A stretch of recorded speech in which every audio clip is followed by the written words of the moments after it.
Quelle est la sagesse qu'on peut retirer de cette pratique des constellations ancestrales? Pour moi, déjà, la première leçon, c'est l'acceptation de ce qui est.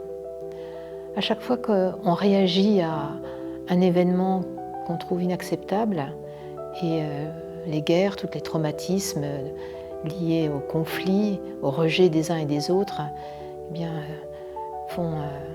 sont un ensemble de situations qui sont parfois inacceptables.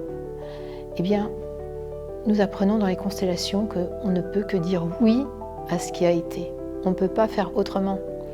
Et malgré les souffrances, dire non à ce qui a été ne change rien à ce qui a été. Donc ça, c'est la première grande leçon que j'ai pu intégrer, c'est dire ce oui à ce qu'ont vécu toutes les femmes de ma famille, oui à l'injustice, oui, ça s'est passé comme ça et on ne peut pas changer ça. Il y a un autre élément qui va avec ce oui, c'est ce non-jugement. Chacun est responsable de ce qui s'est passé, bien sûr. Chacun doit prendre la responsabilité de cela. Mais nous, les descendants, on ne peut pas juger de ces événements-là. On peut juste les reconnaître. Et ça, c'est très important. La reconnaissance de ce qui s'est passé. Et cette reconnaissance, nous le savons quand il y a des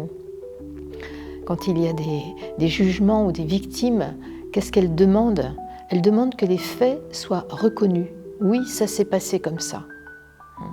Oui, j'ai été abusée, oui, j'ai été spoliée, oui, il y a eu un génocide. Le fait de dire oui, ça place cet événement à une juste place dans le temps, dans l'histoire, dans ma famille.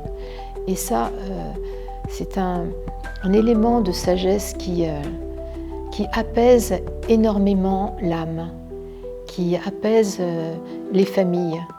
Et je l'ai vécu de cette manière. Toute la colère, toute la rancune, les ressentiments que j'avais contre le passé, les colonisateurs, tout ça a baissé d'intensité. Je n'ai plus ça depuis longtemps.